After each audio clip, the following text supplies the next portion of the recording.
Alors, jour 12, avec le chaos provoqué par la récente fusion, le paysage de la sécurité de l'entreprise s'est transformé en véritable Far West. Les serveurs et les terminaux, autrefois considérés comme des forteresses, ressemblent désormais à des avant-postes négligés, à la frontière vulnérable à tout attaquant. Alors que Honeybell examine les rapports avec un sentiment d'urgence qui le ronge, c'est une bombe à retardement, marmonne-t-elle. Il est clair qu'ils ont besoin d'une stratégie et vite. Honey McBell se lève de sa chaise, son esprit s'emballant avec toutes ses possibilités. Il est temps de s'habiller. Il faut qu'on y aille à fond, déclare-t-elle. C'est un mélange de détermination et d'enthousiasme. La défense en profondeur n'est pas seulement une stratégie, c'est notre bouée de sauvetage, c'est notre projet. Non, je déconne. Nous allons renforcer chaque couche depuis les serveurs physiques au sous-sol jusqu'au cloud flottant au-dessus de nous. Oh, c'est magnifique. Chaque octet, chaque bit, je vous le dis, dans cette tâche, nous allons mettre en place ce que McBell veut et nous allons explorer la stratégie de la défense en profondeur. Bah, ça tombe bien, je vous en parlais dans les cours Red Team. Donc, posture de sécurité globale de l'environnement. Et oui, ça, il faut faire tout ça. D'accord. Alors, on va revoir des trucs. Truc assez marrant, justement avant de préparer la vidéo, je me suis dit, moi qui n'utilise jamais ChatGPT, je suis allé voir HackerGPT. Et je lui ai juste demandé d'analyser un petit payload pour voir s'il racontait pas que des conneries, un peu comme Saltimbanque. Et bah, il en raconte beaucoup plus que moi, hein. C'est assez inquiétant. Donc là, malheureusement, on a un serveur vulnérable par conception, un défaut de conception même, j'ai envie de dire, qui contient des erreurs de conf et qui a été mise en œuvre avec des pratiques de sécurité un peu merdiques, médiocres, on va dire, voire inexistantes. Donc on va attaquer du Jenkins. On verra hein, comment obtenir une élévation de privilège, d'accord. Et puis notre foothold sur le serveur. Alors, le petit gars, bon, vous voyez que j'ai déjà un accès, ils nous ont donné un accès en SSH, c'est cool. Après, on peut lancer un petit scan vite fait.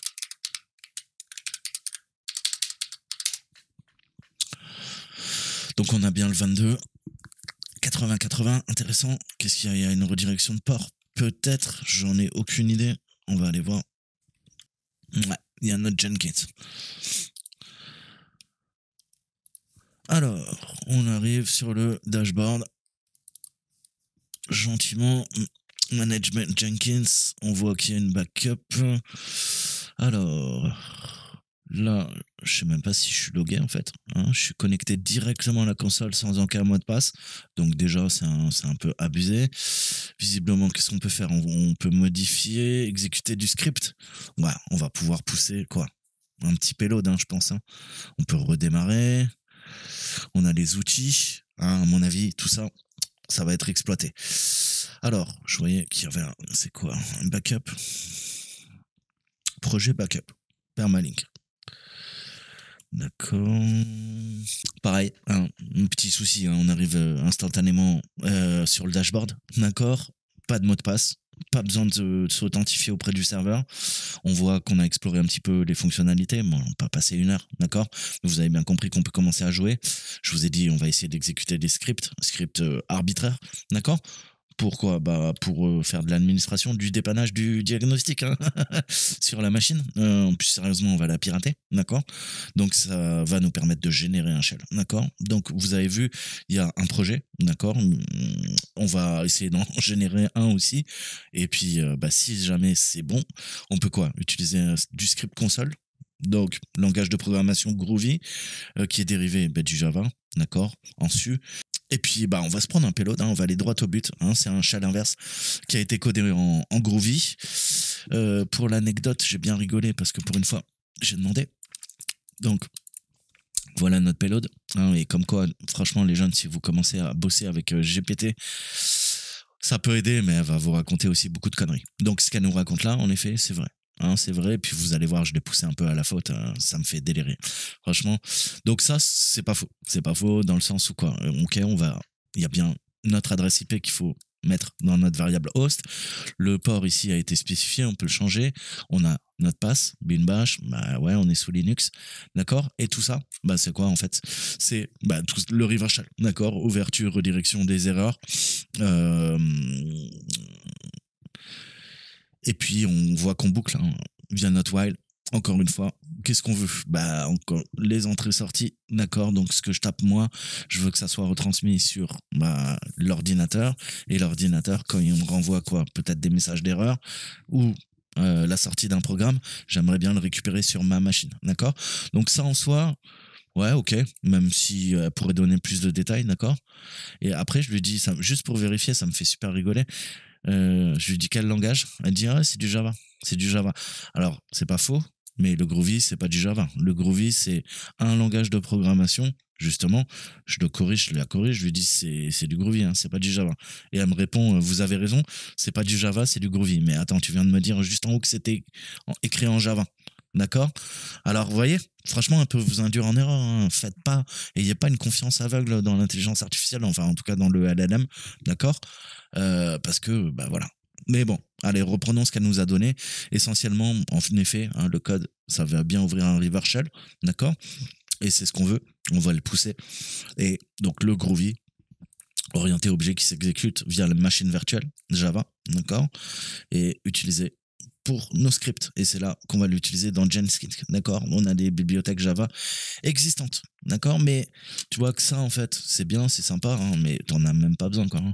Tu, tu fais une petite recherche en OSINT et tu tombes sur développer, hein, je te dis, un site qui est bien plus intéressant. Je pense que ça t'apprend bien plus de choses que, tu vois, à taper bêtement, tu vois, dans ton prompt. Mais bon, ça n'engage que moi, je suis peut-être de l'ancienne école, tout ça, tout ça. Donc voilà, hein, franchement, si on doit résumer, hein, c'est bien fait. On voit les deux auteurs, Strachan et McWhirter, donc projet open source, Groovy, d'accord, langage de script, on le voit orienté objet avec la fameuse machine virtuelle. Ça s'inspire du Python, du Java, du Ruby et du Smalltalk dynamique, d'accord, au niveau du typage, syntaxe proche de Java, bytecode et réutilisation des librairies Java. Donc, avec Groovy, vous pouvez faire tout ça. Et si vous voulez en apprendre un peu plus, bah voilà, je vous mettrai la page. D'accord? Ok, donc là, on va pousser à notre reverse shell. Donc, on va le récupérer, laver dans l'exercice. Ok. Donc, qu'est-ce qu'on a vu? On est sur notre dashboard, c'est magnifique, c'est magnifique. Est-ce qu'on pourrait pas faire quoi? Un nouveau projet? Ok. Et là, qu'est-ce qu'on voit? Exécuter un script arbitraire pour l'administration, diagnostic, tout ça, tout ça. Oui, bien sûr. Ouais. Hein. Donc, bah, c'est là la faille. Hein. On a un moteur d'exécution. Qu'est-ce qui pourrait mal se passer? Ah, bah, 3 fois rien. Hein. Juste, on écrit une application, ça compile, ça l'exécute sur le serveur. Ouais, sauf que là, c'est un payload malicieux. Tu l'as bien compris. Donc, je rentre mon adresse IP, on modifie la variable naturellement. Et après, bah, on va quoi? Essayer de run.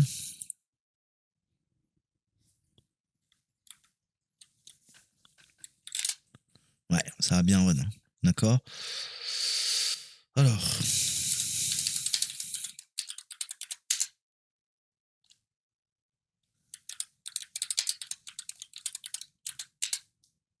Ok. Donc, Python 3. Alors, on va stabiliser cette shot. Donc là, encore une fois, hein, je donne du contexte parce que bah, on est arrivé, on a vu que le reverse shell s'exécute, on récupère la main.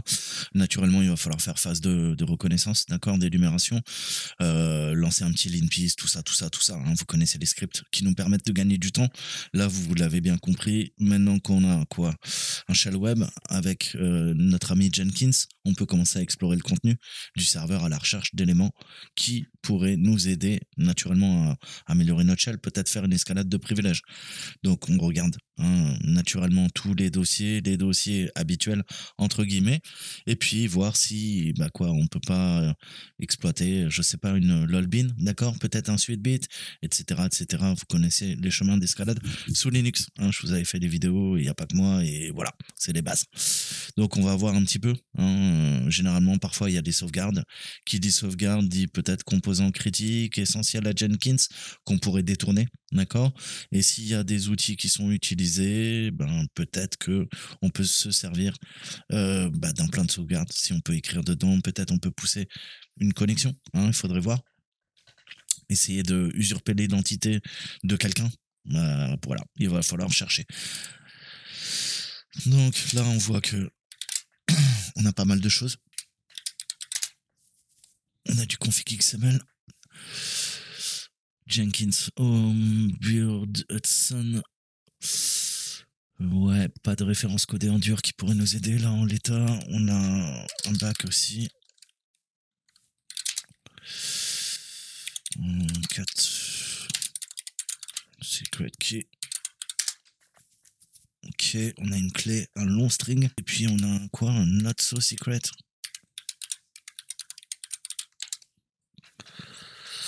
Ok, on se fait jeter.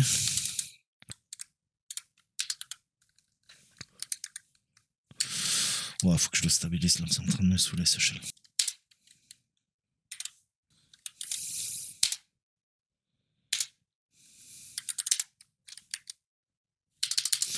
Ok, il est stabilisé, yes.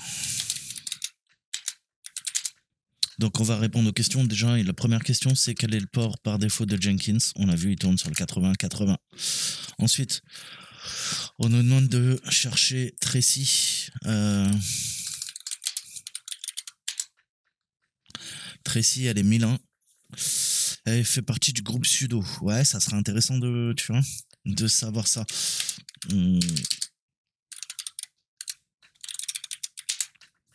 Elle est où, bah, Tracy? Elle est avant-dernière ligne. On a un admin. On a le compte de service Jenkins. No login, no login, no login. Qu'est-ce qu'on a? Sinon, c'est que des démons, c'est que des comptes de service. No login, bin bash. On a notre route tout en haut. C'est tout. Il n'y a pas beaucoup d'utilisateurs sur la machine. Ok.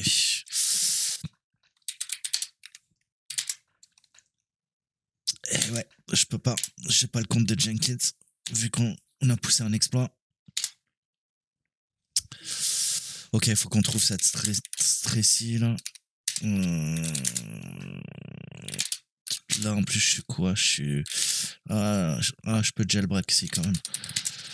Ok. Et attends, et j'étais dans quoi avant?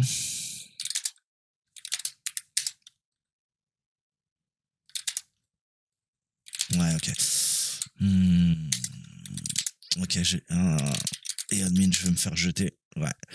J'ai pas les droits, j'ai pas les droits, j'ai pas les droits.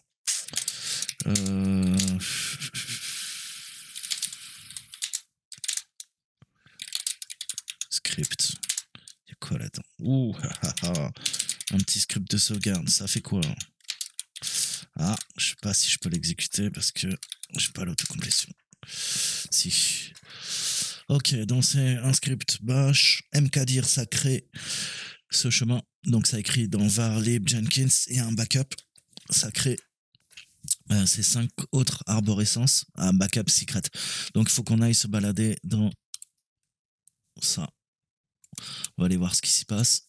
Le chemin, après ça fait sa copie. Hein. Bah, à partir de, comment dire, de source destination avec du récursif. Ok, il y a des, on voit du GPI, ça fait un tar. Ok, ça compresse, ça slip 5 minutes, 5 secondes, pardon.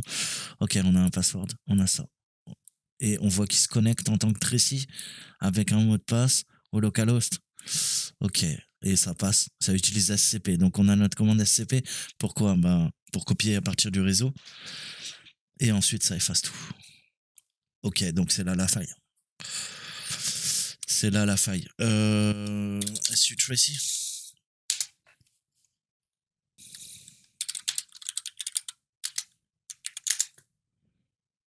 Yes. Donc on est passé Tracy. Ok, donc si on veut améliorer notre shell, avoir un truc encore plus stable, peut-être, hein, plutôt que pousser ce web shell à la con, bah on va taper dedans. Donc SSH en tant que Tracy, on a dit sur la 10, 10, 55, 70. Oui.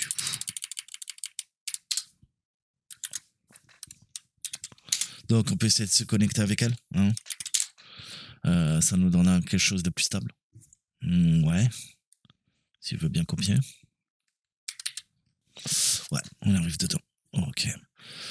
Donc on va reprendre la main là-dessus. Ça sera plus stable. On a l'autre en backup s'il faut. Donc c'est bien ça. Tracy, Tracy, Tracy. Et Tracy, qu'est-ce qu'elle fait Tracy peut aller dans route? Non. Hein. Qu'est-ce qu'elle peut faire, Tracy? Ah bah ouais, mais là, c'est open bar, quoi. All, all, all. Peut passer toutes les commandes en tant que sudo. Ça a l'air dangereux, ça. Hein, ah ouais, il est bien, ton serveur. Donc, on peut exécuter quoi? Toutes les commandes sur tous les programmes, sur toutes les machines. En l'occurrence, celle-ci. Ok. Alors, qu'est-ce qui vient de se passer? Quand vous voyez le all, hein, encore une fois, je suis allé peut-être un peu trop vite, ça indique essentiellement que toutes les commandes peuvent être exécutées par Tracy à l'aide de sudo. Hein.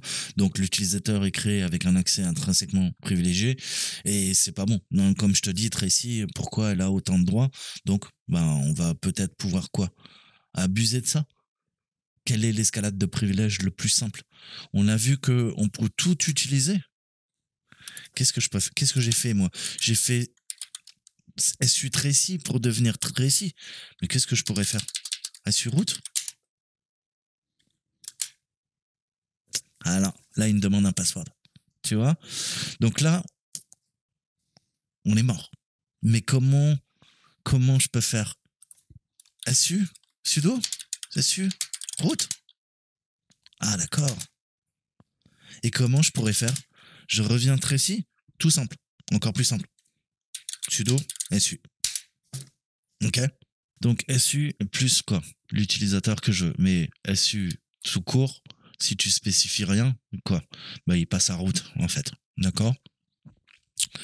Donc là, c'est extrêmement grave. Hein. C'est une faille, vous voyez, qui est très triviale à exploiter. Donc là, on voit qu'on a poutré avec un chemin d'escalade, mais vraiment trop facile. Hein. Déjà, aucune authentification sur le serveur Jenkins. On accède directement à la mire, au dashboard. Mais en plus, au dashboard, avec tous les privilèges. C'est-à-dire qu'on peut modifier de fond en comble, administrer, diagnostiquer et bien sûr, quoi, exploiter le serveur Jenkins. Pourquoi? Parce qu'on peut exécuter du code, ok, qui est compilé à la volée et qui est, quoi, exécuté sur le serveur. C'est ce qui nous a ouvert notre web shell, notre river shell, d'accord? Et à partir de là, qu'est-ce qu'on voit? On voit qu'il y a encore des mots de passe qui sont codés en dur, d'accord? Il y a pas mal de trucs qui se baladaient, hein. On a vu des hashes, on aurait pu sniffer d'autres informations pour essayer de pivoter sur autre chose, hein, c'est pour vous donner cette vision holistique. Et là, vous voyez, très trivial, hein, on vole le mot de passe de Tracy, on devient Tracy, et à partir de Tracy, sudo -l, et on voit qu'elle peut tout faire, donc elle peut également devenir root et récupérer notre flap, d'accord? Ok, donc le mot de passe de Tracy, on repasse, qu'est-ce qu'on a dit? On l'a. On va sortir de là. On l'a là.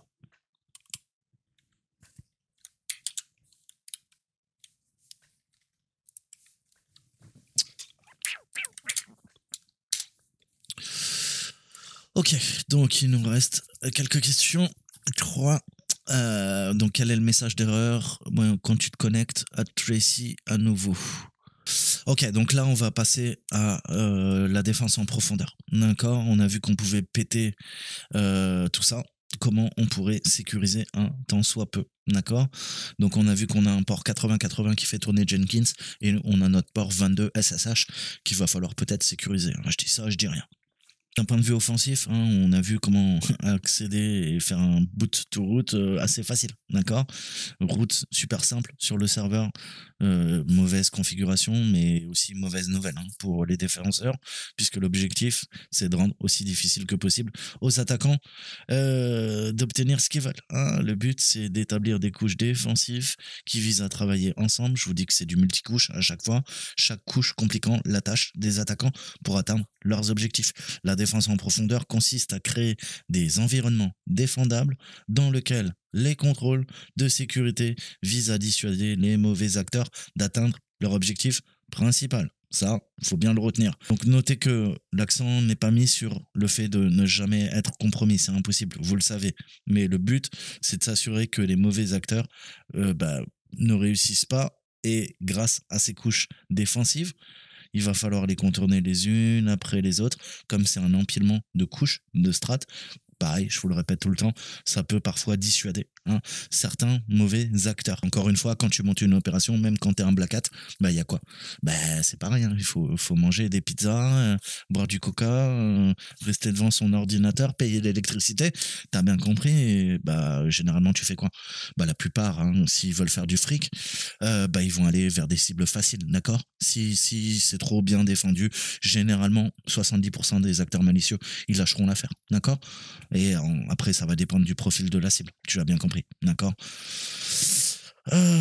Donc, comment on peut sécuriser cette merde? J'en ai aucune idée, mais on va voir ça ensemble. Alors, premier truc qui me fait tilter, c'est quoi? C'est Tracy. Hein. Qu'est-ce qu'on a vu? Ah bah, Tracy, elle a accès, sudo moins elle, à tout. Bah, on peut peut-être la virer du groupe sudo. Hein. Qu'est-ce qu'elle fout déjà dans le groupe sudo?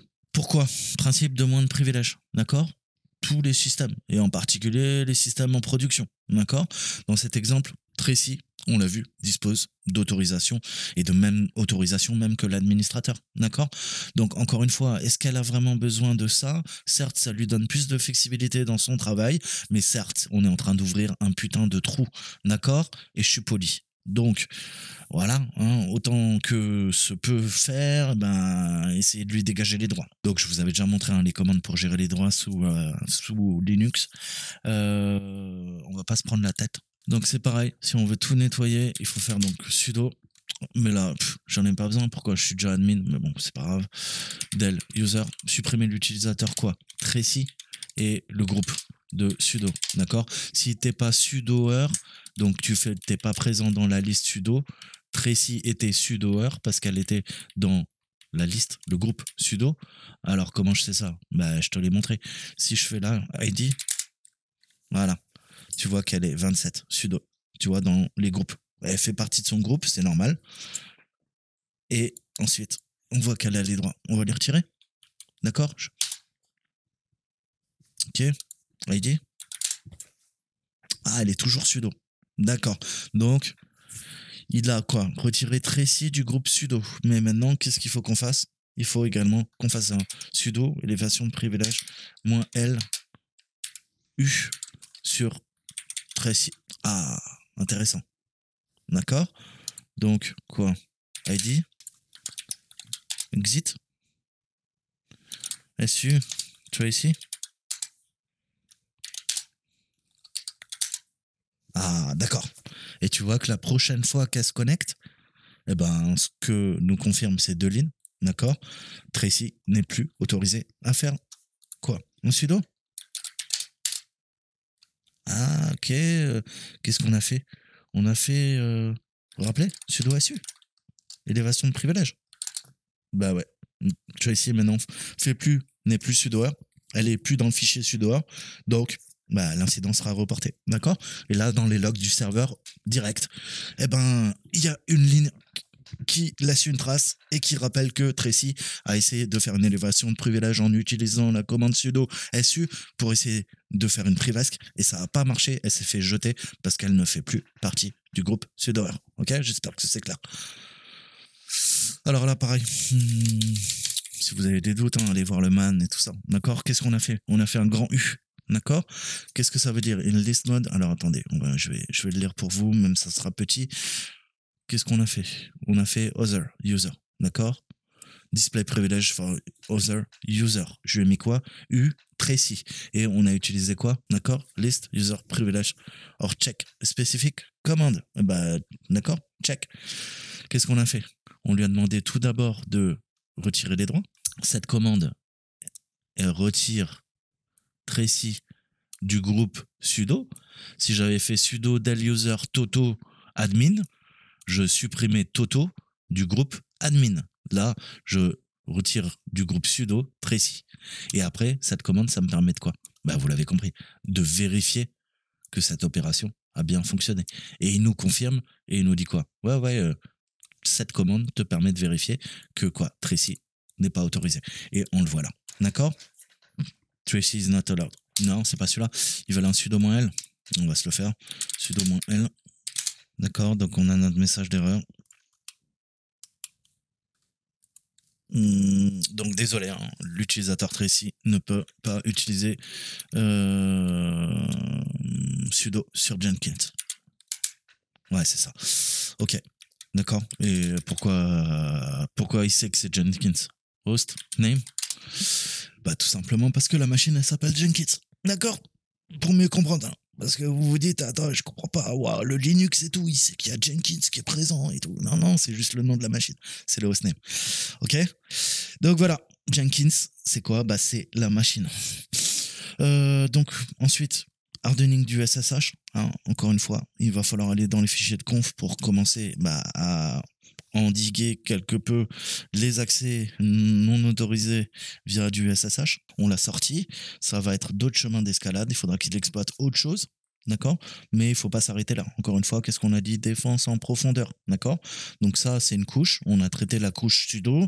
On l'a viré du groupe. D'accord? Comme ça, on peut plus faire d'élévation de privilèges. Mais vous le savez, en hacking, le but, c'est de trouver des façons créatives de quoi? D'élever nos techniques pour avoir nos privesques. D'accord? Donc c'est tout un art, hein, c'est clair. Et nous aussi, en défense, il faut être créatif, d'accord? Et justement ajouter toutes ces couches pour essayer d'endiguer, comme on disait, hein, les objectifs des acteurs malicieux. Donc, on sait que nous, SSH, d'un point de vue d'un attaquant, parce qu'on arrive à penser comme un attaquant pour pouvoir mieux défendre, d'accord? Eh ben, tu sais que le SSH, il va falloir le sécuriser, d'accord? Ça permet beaucoup de choses, ça permet de faire du tunneling, ça permet de latéraliser facilement. D'accord. Et donc, on sait que c'est assez sensible. Donc, il faudrait peut-être quoi? Encore une fois, hein, comment tu te connectes à SSH? Tu utilises des mots de passe. Moi, je te conseillerais d'utiliser plutôt même des certificats. D'accord. Je vous montrerai dans une prochaine vidéo comment se connecter avec du certificat. D'accord. Pour avoir une meilleure crypto, une meilleure obsec et pas te faire défoncer tes tunnels SSH quand tu pentestes un client ou voilà, tu vois. Donc, voilà. Beaucoup d'informations en texte clair aussi, hein, qui peuvent traîner. Ça, il va falloir faire un petit peu le ménage. Alors, on va taper, on va se déconnecter de là. Merci ma copine, tu déchires tout. Donc nous, qu'est-ce qu'il nous faut? Il nous faut éditer, d'accord. Hop. Donc on va aller dans ETC. Ouais, autant faire un nano direct. Donc, on va travailler sur le SSHD, donc c'est le daemon, d'accord? Pourquoi? Parce que tu as SSH config, c'est ton client. Là, je veux pas configurer le client, je veux configurer le serveur SSH qui tourne sur ma machine. Donc, c'est SSHD, dit comme daemon, hein, je vous l'avais expliqué. Donc là, pareil, hein, il va falloir retravailler là-dessus. On va dégager la conf, je la commente. Qu'est-ce qui nous intéresse? Il faudrait activer du password, d'accord? Strict mode, moi, je conseille de le faire. Permit prohibit password, ouais, c'est mieux, hein, même, j'ai envie de dire.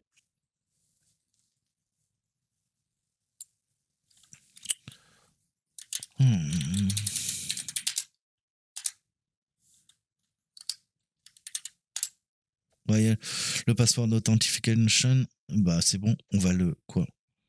Décommenter, ok? Et qu'est-ce que ça veut dire? Bah regarde, pour désactiver, d'accord? Les mots de passe en clair, d'accord? Dans le tunnel, ah ouais, password authentication, non, d'accord? Ok, donc là déjà on est pas mal. Hein, je vous ferai une vidéo un peu plus poussée, hein, pour vous montrer comment vous connecter, je vous disais avec les certificats. Qu'est-ce qu'il nous faut? Bah le démon il tourne sur ta machine. Donc il faut quoi? Je vais te raconter une petite histoire. C'est l'histoire d'un gars qui est sysadmin, qui se connecte à distance dans le cloud. Hein, il a ses machines et tout, hébergement, il est sur un SAN et tout. Et il fait des modifications, tu sais, il est connecté quoi via son VPN et il est en SSH, tu vois, il est connecté au serveur qu'il est en train de administrer un télé, donc ça veut dire à distance. Il est pas sur site. Le centre de données, il est à 400 km, il est à 7000 km. Il est connecté à une machine d'un client à 10 000 km de là. Et là, il commence à bosser sur des fichiers de conf et tout. Il est, ah ouais, il y a le daemon. Et là, t'es en train de quoi? De modifier le client? Non, t'es en train de modifier le daemon. Ah, t'es en train de modifier la configuration du serveur SSH qui te permet de te connecter à la machine sur laquelle t'es en train de travailler. Et là, tu vois, tu fais, ah ouais, bah, pas de problème. C'est quoi que j'allais dire? La prochaine commande? Bah, vas-y, système CTL ou service, et on redémarre le démon. D'accord? Mais si tu fais ça, qu'est-ce que tu viens de faire? Tu viens de bloquer l'accès en SSH à notre copine. Du coup, nous, on n'a plus accès au serveur. Tu vois? Alors, c'est con. Tu vas me dire, ouais, mais c'est pas grave, je peux appeler, tu vois, je vais appeler des techniciens, ils vont aller, tu vois, dans la baie serveur, redémarrer le serveur. Parce que quoi? Parce que toi, tu peux plus te connecter au serveur. Alors, si tu as de la chance, tu as peut-être une carte, ce qu'on appelle ILO, tu vois, ou d'autres, qui te permet, en fait, de te connecter au serveur, même s'il n'est pas démarré. On a une sorte de système dans le système qui permet d'administrer les baies. Et grâce au cartilo, on peut se connecter à distance, on peut démarrer les serveurs à distance, les arrêter à distance, les redémarrer à distance. Ok? Mais si t'as pas de connexion à ta cartilo, il y a le moindre problème et que il y a des gens qui comptaient travailler, toi, ton boulot, bah, c'est du SSH, t'en as besoin, bah, tu viens de te tirer une balle dans le pied. Tu peux plus te connecter au serveur. Et s'il y a personne pour relancer le serveur, il y a quoi? Il y a ton patron qui va te dire, ah bah écoute, tu prends le premier avion, hein, tu vas faire 7000 km pour appuyer, quoi, sur le bouton de la baie serveur pour redémarrer la bécane. Parce qu'il y a personne qui peut le faire. Ok? Je te donne tout le temps des exemples à la con, tout le temps des caricatures. Mais tu vois que là, on a travaillé sur quoi? Bah, sur la conf du serveur SSH. On le fera en dernier dans la vidéo. Mais si tu fais ça et que tu suis les instructions THM, ça me fait beaucoup rigoler, et ben, en fait, tu peux pas terminer l'exercice. Tu viens de te bloquer. Tu peux plus te connecter en SSH. Et tu as besoin d'avoir ta connexion SSH pour terminer le challenge. C'est juste excellent. Et ces gens sont trop forts. Voilà, un petit exemple comme ça qui me passe par la tête, on va dire. On avait notre script là. Je vois, ouais, il doit y avoir des informations, c'est pas possible. Il y a un truc que j'ai raté. Donc ça tape dans Varlib Jenkins. J'avais dit qu'on devait aller là. Tiens, secret même. Ah.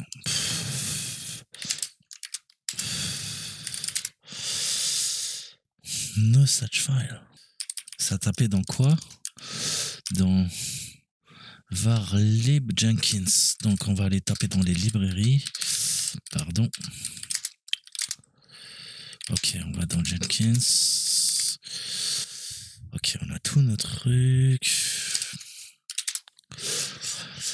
On a bien une arborescence et ça appartient à Jenkins. Et tu vas m'expliquer que j'ai pas les droits. Bon. Ok, ça me rassure.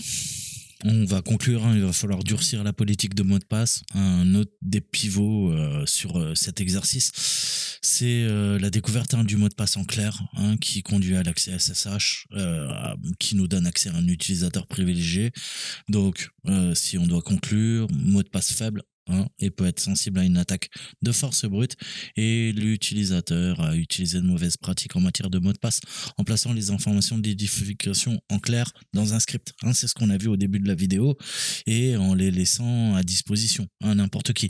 Si tu fais un chmod 777, c'est-à-dire que tout le monde peut lire le fichier et même y accéder ou le modifier, t'as bien compris que c'est sensible. Ok, un 775, bah ouais, mais bon, ça veut dire que n'importe qui peut le lire.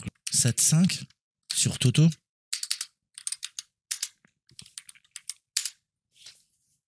Ok. Mais il y a quand même l'exécution. Et il y a quoi? Il y a le read et execute. Ah merde. Parce que là, je lui ai mis un 5. Donc, qu'est-ce qu'il faudrait faire? Bah, à la limite, franchement, quoi. Bah, voilà, hein, tu fais pas partie. Hein. Et du coup, bah, rien, tu vois. Si tu es pas du groupe root et quoi, t'es pas l'utilisateur root. L'utilisateur root, il a tous les droits, read, write, execute. Le groupe root, il a read, write, execute. Donc lire, écrire et exécuter. Par contre, les autres, tu vois, maintenant, ils ont plus accès. Avant, ils étaient en lecture. Tu vois.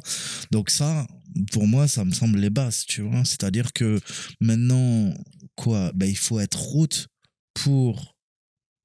D'accord. Il faut être root pour pouvoir lire Toto. Je sors. Je suis Tracy et je demande de lire Toto. Ok, mais là tu vas me dire, hey Coco, t'es pas dans le bon répertoire. Ok. Donc, on retourne dans le bon répertoire. Permission denied. D'accord. Ok. Donc tu vois que là les droits ils sont bien mis. Je peux aller dans Jenkins. Je peux essayer de rentrer dans Secrets. J'ai pas les droits. D'accord? Et quand bien même j'étais dans Secret, si je faisais un 4 sur Toto, on me dirait, mais voilà, il n'y a pas de fichier, hein, ou d'arborescence comme ça. D'accord? Et je peux le tenter comment? Bah, essaye de feinter. Imaginons que tu connais le chemin. Ok. Dans Secret, tu vas afficher Toto, mais tu fais pas un CD, pardon. Tu fais un 4. permission denied, tu vois. Même si tu connais, tu sais qu'il est là, et je sais pas comment tu pourrais faire, tu vois, il te dit, ah, voilà, les permissions, tu vois, mais ça, on aurait dû mettre des permissions strictes dès le départ, ok. Donc, encore une fois, exemple très, très simple. D'accord. Donc, on peut appliquer une politique de mot de passe plus stricte, obligeant l'utilisateur à modifier son mot de passe. Bah, ça, c'est normal. En rotation, c'est casse des mots de passe et le rendre conforme lors de sa prochaine connexion. D'accord. Cependant, il appartient uniquement à l'utilisateur d'éviter les mauvaises pratiques en matière de mot de passe. C'est pour ça qu'il faut sensibiliser les gens et leur apprendre. Tu vois, ça tombe pas du ciel comme ça. Donc, les informations d'identification en texte clair, même si elles suivent une politique de mot de passe stricte, peuvent être utilisées par un attaquant pour latéraliser, pour se déplacer latéralement. D'accord. C'est pour ça que c'est sensible en fait. Donc, il faut toujours faire attention, penser comme le ferait quoi un attaquant, et tu as vu que bah, ça permet un accès via un web shell et qu'on a notre gain d'accès initial et ça permet ensuite de quoi bah, de voler des secrets, usurper l'identité et faire une escalade de privilèges sur des comptes à haut privilège. D'accord.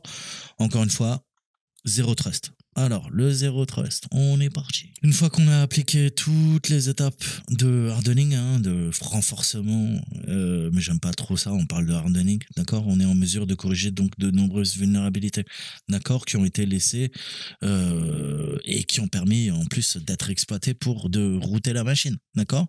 Donc en termes de méthodologie d'attaque, si on se met à la place de l'attaquant, on peut mieux comprendre comment ensuite se défendre. D'accord. Donc on a vu qu'on a poussé notre web shell, notre point d'ancrage initial, notre foothold, c'est parce qu'on a pu pousser cette putain de charge utile via l'implémentation de Jenkins, d'accord. Et puis en plus Jenkins, j'arrive sur le dashboard, d'accord, il n'y avait pas de mot de passe, on n'avait aucune authentification, d'accord. Donc là on est loin de quoi, du zéro trust, confiance zéro, d'accord.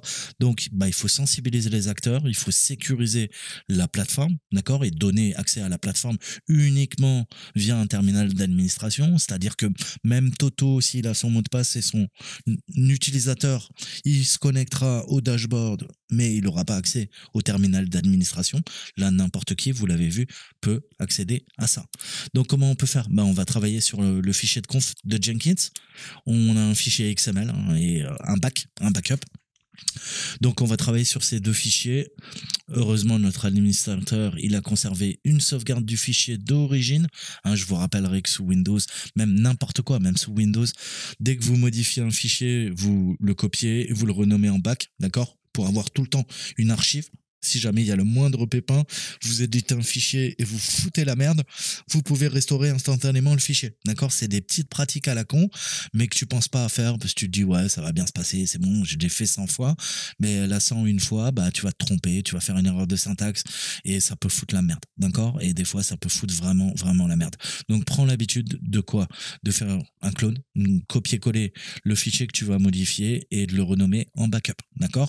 On a le config.xml, je copie le config XML, ça devient config XML2 mais je le renomme en back.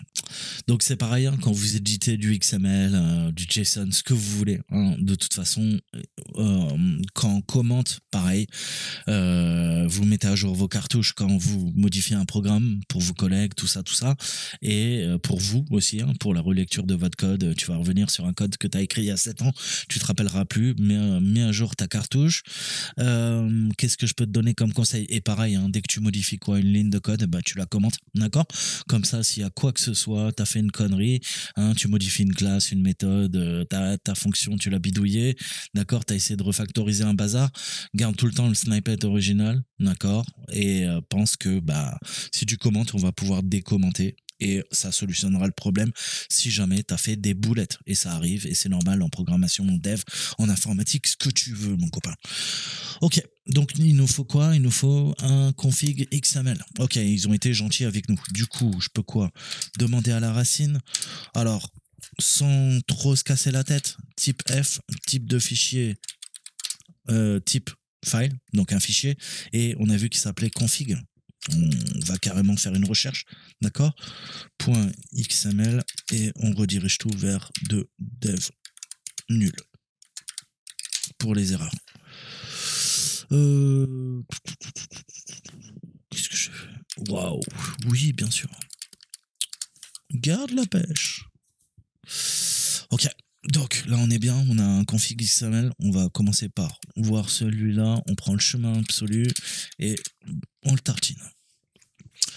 Alors, qu'est-ce qu'on a? Est-ce qu'on a un flag là-dedans?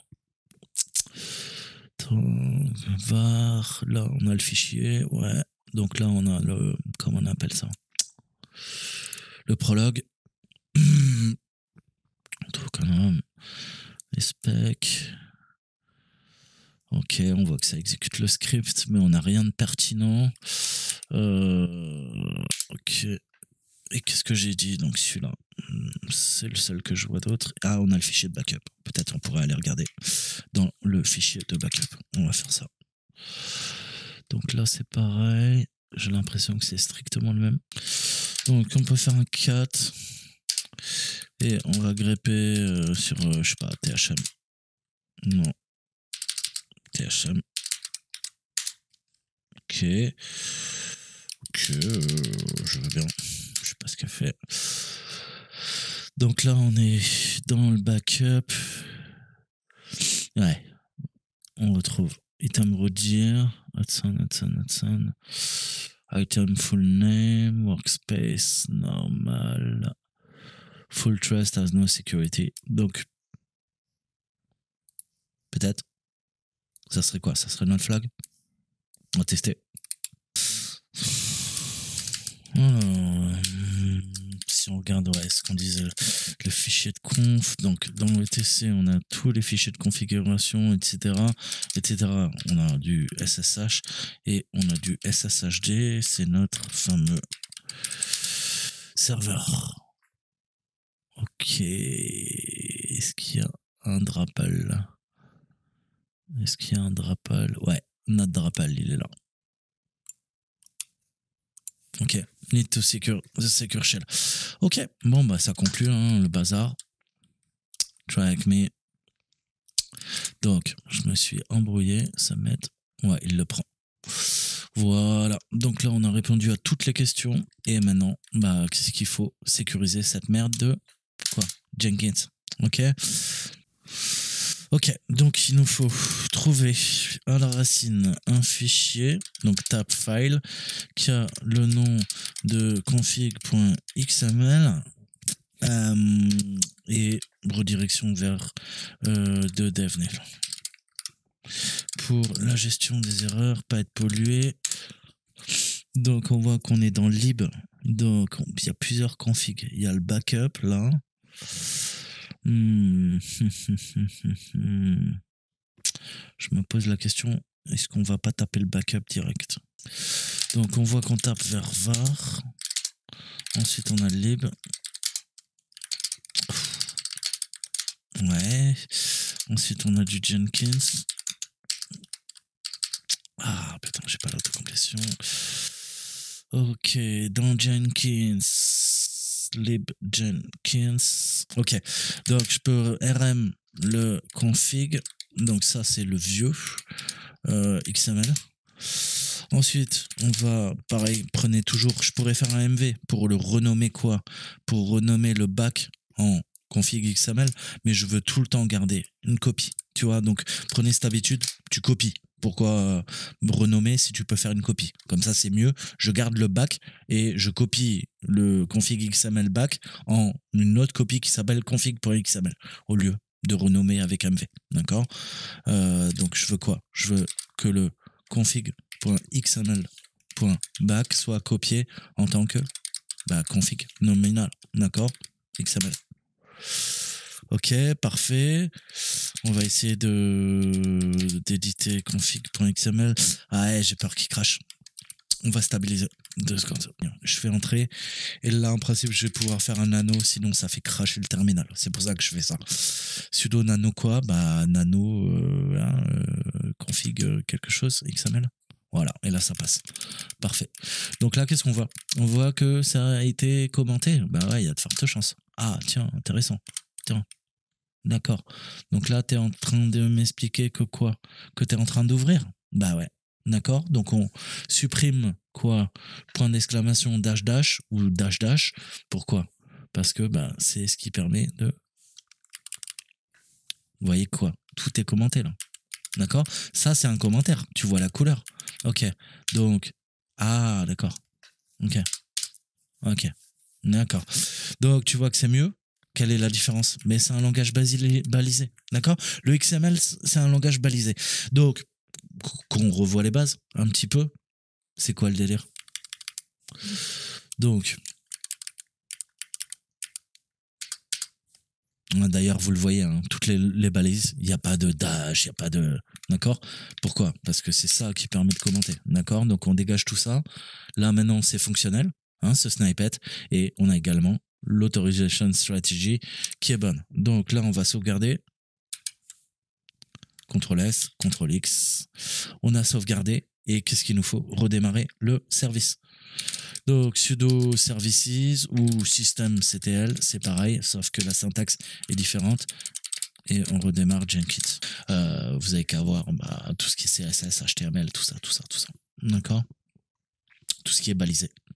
Donc là, on a notre classe, c'est passé sur true, le disable sign up. Faudrait peut-être le passer sur... Ouais, je crois que là, ils ont fumé un peu la maquette, non? Il faut le passer sur false. D'accord? Parce que là, c'était en train de désactiver quoi? Désactiver... Ouais, pardon, faut pas que je les mette comme ça. Donc, on est en train de changer nos booléens.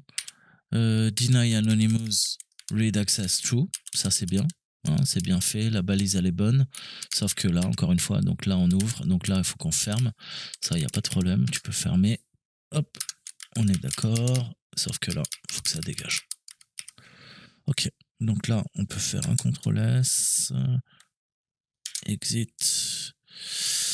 Et sudo service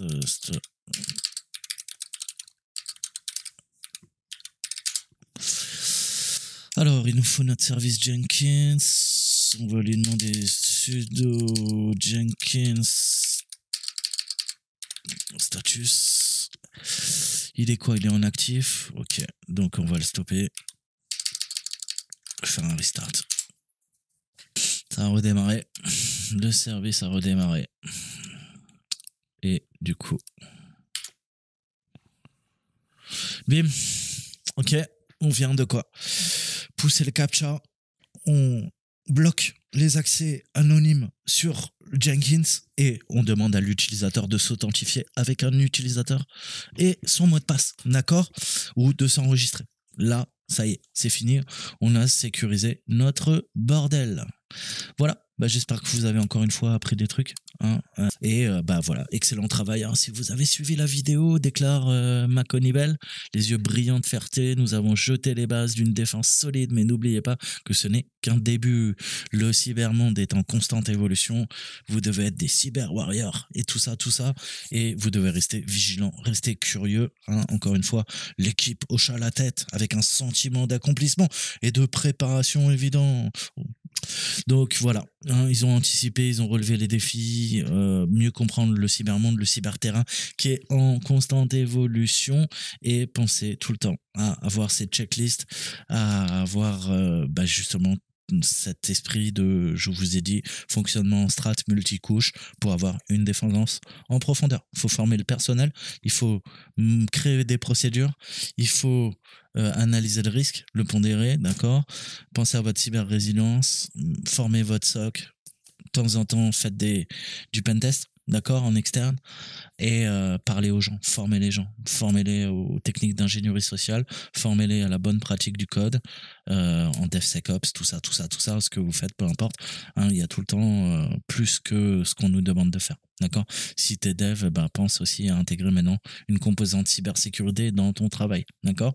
Ça touche tout le monde, je te dis, ma tante Janine qui a à la facturation, je la sensibilise à la cybersécurité, même si elle travaille à la facturation, et Robert et Dédé qui sont à l'éditique et à l'imprimerie, je vais les former également, d'accord? Puisque tout le monde doit profiter de ça, pas que les hauts cadres dirigeants, les VRP de la boîte, d'accord? Si tout le monde est sensibilisé, justement, il y aura de moins en moins de maillons faibles, d'accord?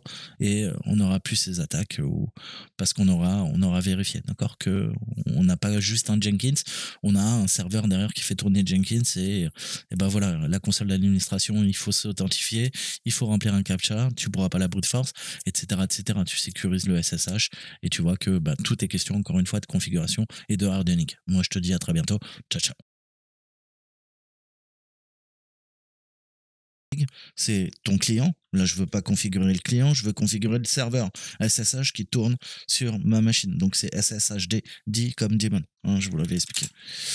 Donc là, pareil, hein, il va falloir retravailler là-dessus. On va dégager la conf, je la commente. Qu'est-ce qui nous intéresse? Il faudrait activer du password, d'accord? Strict mode, moi, je conseille de le faire. Permit, prohibit password, ouais, c'est mieux, hein, même, j'ai envie de dire. Euh, Après, si vous voulez, hop, du password final, ah ouais, password authentication, non? Ok, donc là déjà on est pas mal. Hein. Je vous ferai une vidéo un peu plus poussée hein, pour vous montrer comment vous connecter, je vous dis avec les certificats. Qu'est-ce qu'il nous faut? Bah, le démon il tourne sur ta machine. Donc il faut quoi? Utiliser 6. Quoi? 6 thème CTL pour redémarrer le démon. D'accord? Donc là c'est fait. Tu peux lui caler un petit status. Alors, qu'est-ce qui se passe, mon ami? Mais qu'est-ce qui se passe, enfin? Je sais pas pourquoi il me balance une erreur.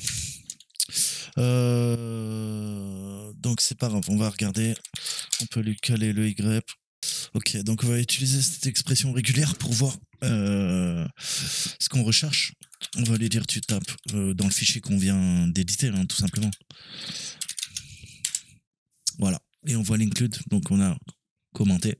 D'accord, pour neutraliser cette ligne. Et on a notre password authentication qui est pété. Qui est pété. Donc là, qu'est-ce qui se passe là? Je suis pas en train de me verrouiller moi-même sur la machine, d'accord? Il convient de noter que l'application de cette étape de renforcement suppose qu'il y a d'autres moyens, d'accord? Pour les utilisateurs de se connecter au système, d'accord? Compte administrateur inclus, hein, ça implique généralement la configuration d'une connexion SSH sans mot de passe. Hein, je t'ai dit, c'est mieux. Cependant, pour nos besoins, hein, nous pouvons choisir de ne plus le faire. Et qu'est-ce qui se passe? Bah, ça va être très compliqué.